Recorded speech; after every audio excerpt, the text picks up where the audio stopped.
Today we're diving into a royal scandal that just shattered decades of tradition, a migration crackdown that's rewriting the rules across the channel, a corruption bombshell that's making Europe rethink its Ukraine strategy, Germany's desperate energy gamble, America's inflation nightmare forcing emergency tariff rollbacks, and the longest government shutdown in recent memory that just ended in spectacular failure. And trust me, I've saved the most explosive piece for the very end of this episode. You know, I spent years inside one of the biggest media organizations you'd recognize, watching how stories got shaped, twisted, polished until they fit the approved narrative.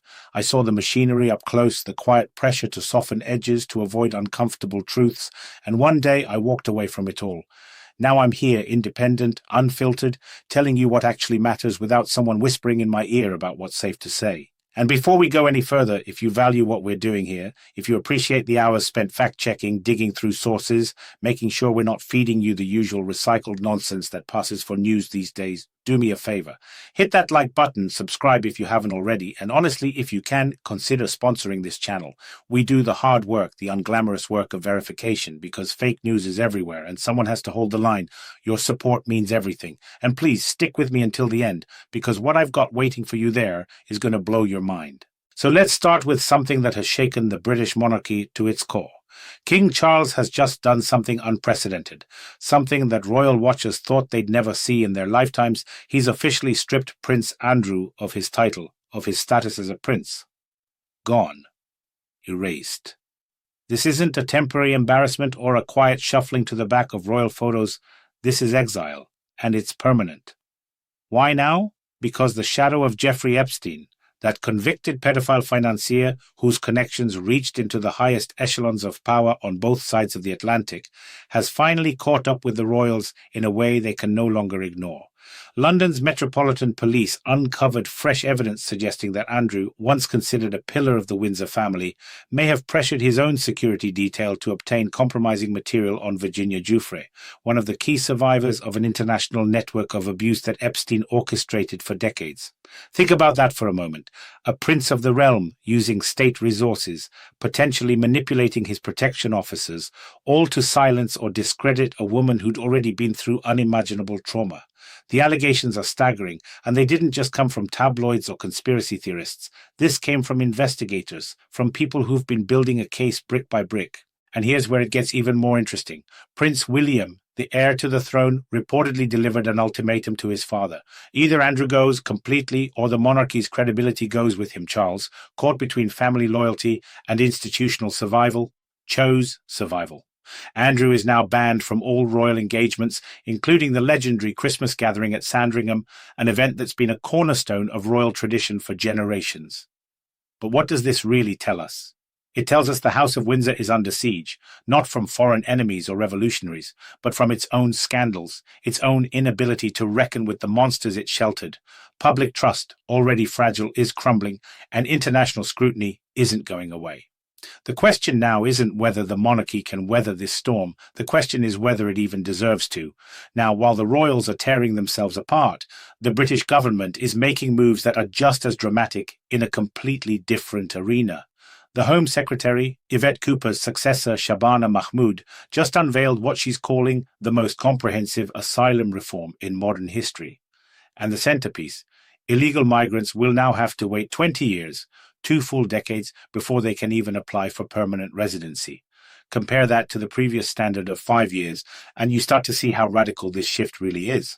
The inspiration comes from Denmark, where every migrant gets a temporary permit that lasts just 2 years, and if they want to stay longer, they have to reapply, go through the process all over again. It's a system designed not to welcome people in, but to filter them out. And Britain, facing a 17% surge in illegal arrivals just in the last quarter and spending £2.2 billion on refugee costs, has decided that Danish discipline is exactly what it needs. Mahmoud stood before reporters and said something that would have been unthinkable just a few years ago. We won't abandon our humanity, but we're done being the #1 destination for illegal entry. It's a stark admission. Britain, a nation that once prided itself on being a haven, is now admitting it simply can't afford generosity, not in an era of record budget deficits, not when the public is demanding answers about why their services are stretched thin while newcomers keep arriving. But here's what they're not saying out loud. This isn't just about budgets or logistics, it's about politics, about a government terrified of losing voters to parties that promise even harsher crackdowns.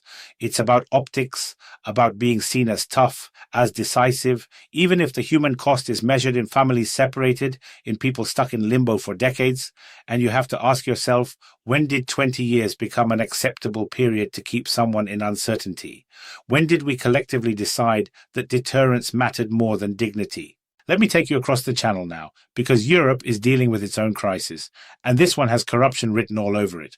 Poland's Prime Minister, Donald Tusk, a man who once presided over the European Council, who's supposed to be a pillar of EU integrity, just made a stunning public confession.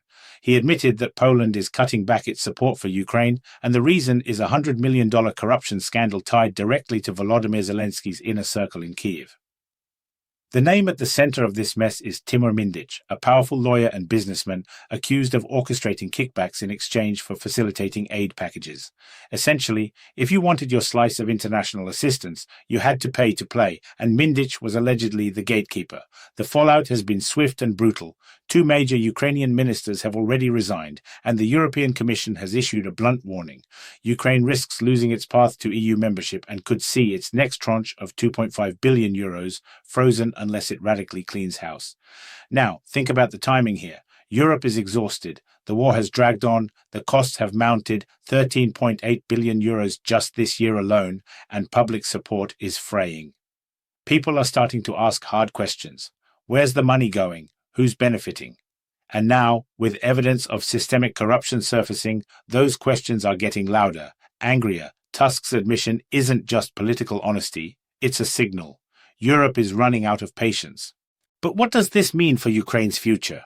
If its own leadership is siphoning off aid while soldiers are fighting and dying on the front lines, how long before other nations follow Poland's lead and start cutting their contributions? How long before the moral justification for continued support collapses under the weight of embezzlement and greed? These aren't rhetorical questions anymore. They're urgent, existential concerns that could reshape the entire trajectory of this conflict. And speaking of reshaping, let's talk about Germany, because what's happening in Berlin right now is nothing short of an economic emergency. Friedrich Merz, the new head of government, has just approved a massive subsidy package, somewhere between 3 and 5 billion euros, aimed at shielding heavy industry and manufacturing from skyrocketing energy costs. And the numbers are terrifying. Germany's industrial output index dropped by 1.8%, and energy prices for factories have surged nearly 40% in just 2 seasons. But here's the kicker. For the first time, Germany has terminated a contract with Russia's Yamal LNG, leveraging EU sanctions as the legal basis. This isn't just an economic maneuver. This is symbolic, a declaration that the era of German dependence on Russian energy is over.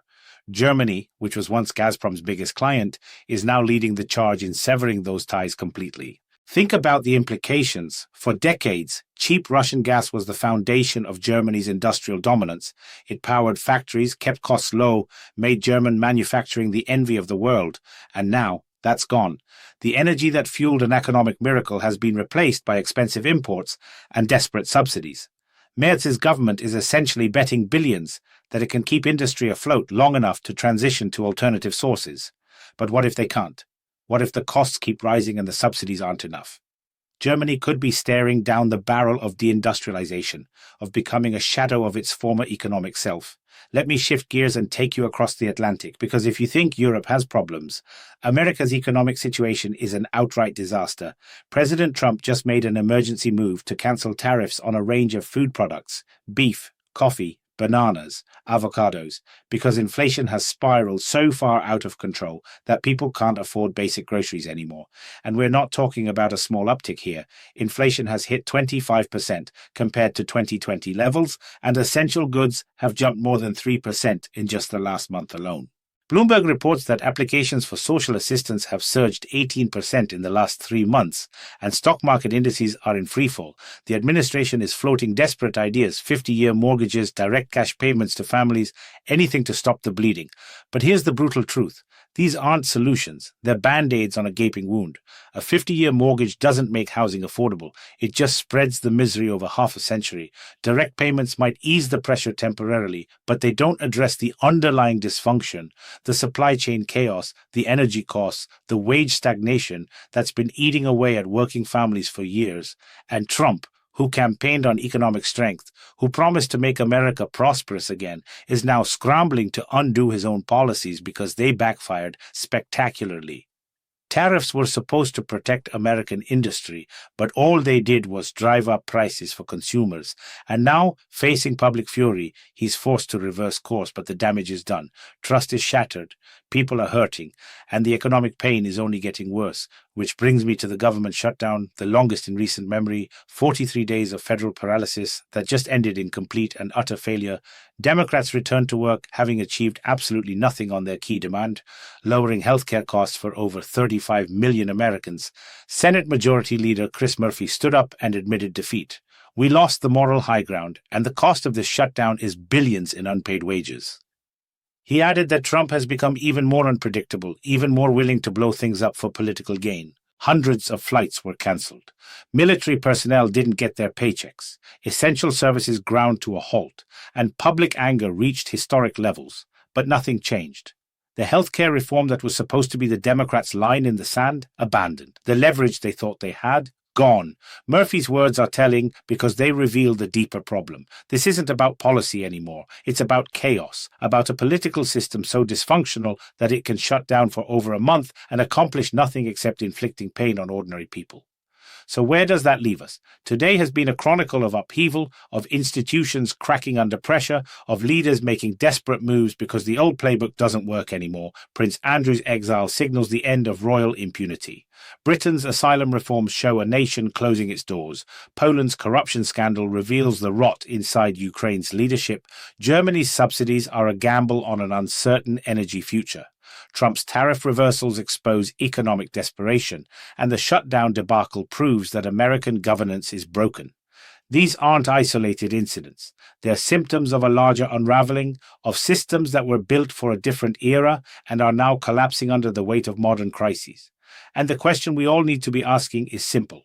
What comes next? Because if this is where we are now, if this is the level of chaos and dysfunction we're dealing with, then what happens when the next shock hits? What happens when the next scandal breaks? When the next economic crisis erupts? When the next political standoff paralyzes everything? I don't have all the answers, and anyone who claims they do is lying to you. But I can tell you this. We're living through a moment of profound transformation, and how we respond, how we demand accountability, how we insist on truth and transparency, that's going to determine the world we live in for decades to come. So if you found this valuable, if you want to keep getting this kind of unfiltered analysis, hit that like button, subscribe, and seriously consider sponsoring the channel. We're doing this work because it matters, because someone has to cut through the noise, and I'll see you in the next one.